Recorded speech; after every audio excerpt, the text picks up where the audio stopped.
Deuteronomy, symbol 369, chapter 23, verse 25. When thou comest into the standing corn of thy neighbor, then thou mayst pluck the ears with thine hand, but thou shalt not move a sickle into thy neighbor's standing corn. Verse 18. Thou shalt not bring the hire of a whore, or the price of a dog into the house of the Lord thy God for any vow, for even both these are abomination unto the Lord thy God.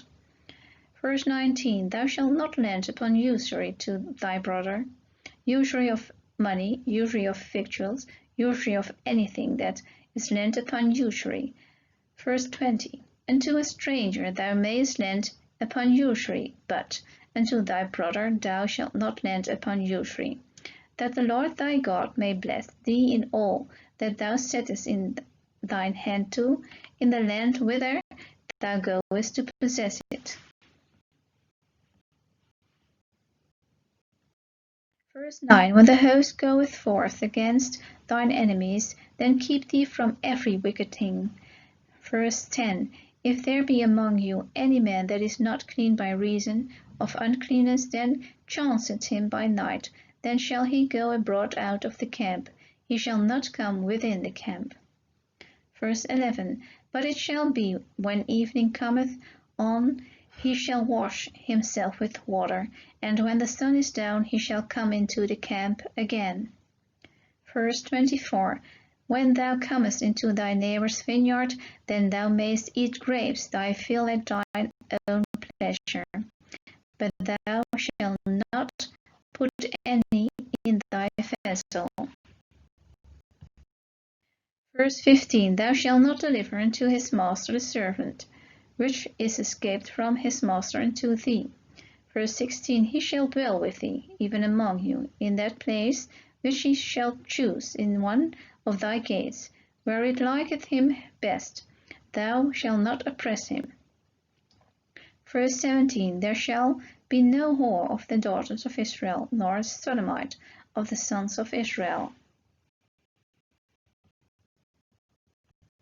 Verse 6. Thou shalt not seek their peace, nor their prosperity all thy days forever. Verse 7. Thou shalt not abhor an Edomite, for he is thy brother. Thou shalt not abhor an Egyptian, because thou wast a stranger in his land.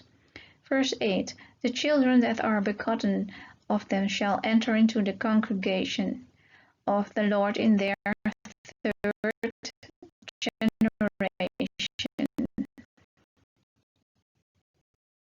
Verse 12. Thou shalt have a place also without a camp, whither thou shalt go forth abroad. Verse 13. And thou shalt have a paddle upon thy weapon, and it shall be, when thou wilt ease thyself abroad, thou shalt dig therewith, and shalt turn back and cover that which cometh from thee. Verse 14. For the Lord thy God walketh in the midst of thy camp, to deliver thee, and to give up thine enemies before thee. Therefore shall thy camp be holy, that he see no unclean thing in thee, and turn away from thee. Verse 21. When thou shalt vow a vow unto the Lord thy God, thou shalt not stagger to pay it, for the Lord thy God will surely require it of thee, and it would be sin in thee. Verse 22. But if thou shalt forbear to vow, it shall be no sin in thee. Verse 23. That which gone out of thy lips thou shalt keep and perform, even a free will offering, according as thou hast vowed unto the Lord thy God, which thou hast promised with thy mouth. Verse 1. He that is wounded in the stones, or hath his privy member cut off, shall not enter into the congregation of the Lord. Verse 2. A bastard shall not enter into the congregation of the Lord, even to his 10th generation shall he not enter into the congregation of the Lord. Verse 3. An Ammonite or Moabite shall not enter into the congregation of the Lord, even to their 10th generation shall they not enter into the congregation of the Lord forever. Verse 4, because they met you not with bread and with water in the way when ye came forth out of Egypt, and because they hired against thee Balaam the son of Beor of Petor of Mesopotamia to curse thee. Verse 5, nevertheless the Lord thy God would not hearken unto Balaam, but the Lord thy God turned the curse into a blessing unto thee, because the Lord thy God